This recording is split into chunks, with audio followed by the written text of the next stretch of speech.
कोल्हापूरच्या तामगाव ग्रामस्थांचं आंदोलन आता पाहायला मिळते। या क्षणाची महत्त्वाची बातमी, कोल्हापूर विमानतळा शेजारी रस्ता खुला करण्याची मागणी यावेळी करण्यात येते। विमानतळाच्या प्रवेशद्वारावर तामगाव ग्रामस्थांच्या वतीने आंदोलन करण्यात आले। विमानतळ विस्तारीकरणात रस्ता बंद झाल्याने ग्रामस्थ चांगलेच आक्रमक झालेत। पर्यायी रस्ता न देता गेल्या वर्षभरापासून रस्ता बंद असून वाहतुकीसाठी मोठी अडचण निर्माण होते।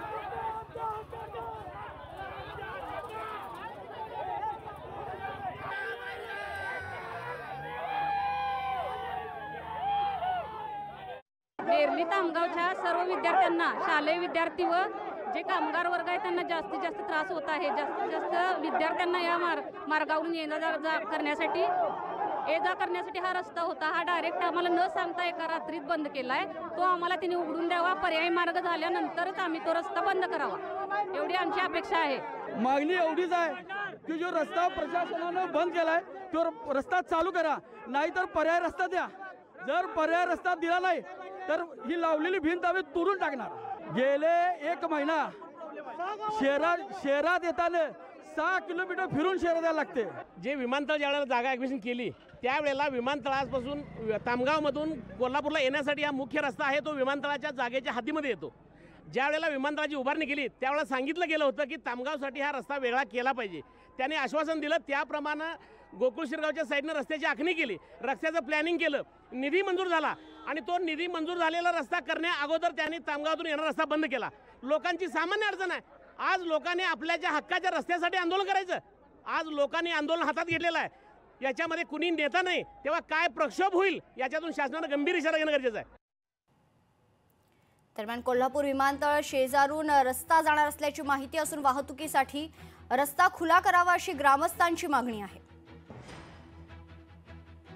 कोल्हापूरच्या विमानतळाच्या लगत असणारा नेरली तामगावचा रस्ता खरं तर विमानतळ प्राधिकरणानं बंद केलेला आहे। त्या ठिकाणी भिंत घातलेली आहे, त्यामुळे आता नेरली तामगावसह 6 गावातील जे नागरिक आहेत ते आक्रमक झाल्याचं आपल्याला पाहायला मिळतं आहे। खरं तर विमानतळाचं विस्तारीकरण झाल्याने याचमुळेच खरं तर हा रस्ता बंद आहे। त्यामुळे आपण पाहतोय हे सगळे नागरिक आहेत ते पोलिसांचं बॅरिकेड तोडून दुसऱ्या ठिकाणी विमानतळाच्या दिशेने आल्याचं पाहायला मिळतं आहे आणि ह्या ठिकाणी पोलिसांना खरं तर खूप मोठं आव्हान दिलेलं आहे।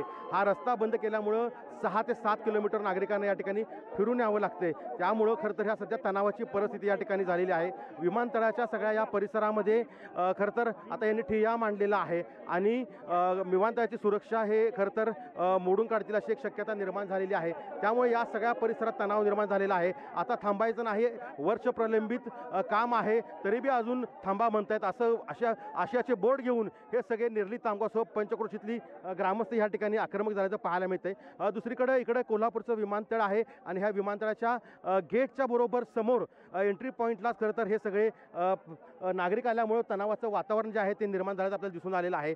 त्यामुळं एक्स्ट्राची फोर्स आहे पोलिसांची ती आता या ठिकाणी दाखल होईल, मात्र कुठेतरी नियोजन पोलिसांचं चुकल्याचं या ठिकाणी पाहायला मिळतंय आणि एकूण जर पाहिलं तर सध्या या परिसरात तणावाचं वातावरण असून कुठेतरी या रस्त्याला कुठेतरी न्याय मिळावा, लोकांना न्याय मिळावा, लोकांना या ठिकाणी यावं आणि या ठिकाणी खरं तर हा रस्ता तात्काळ व्हावा अशी मागणी जी आहे ती या ग्रामस्थ करतायत।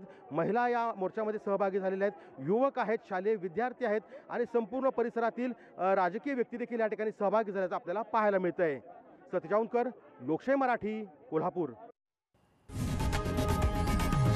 लोकशाही मराठी, ऐका, पहा, जागरूक रहा।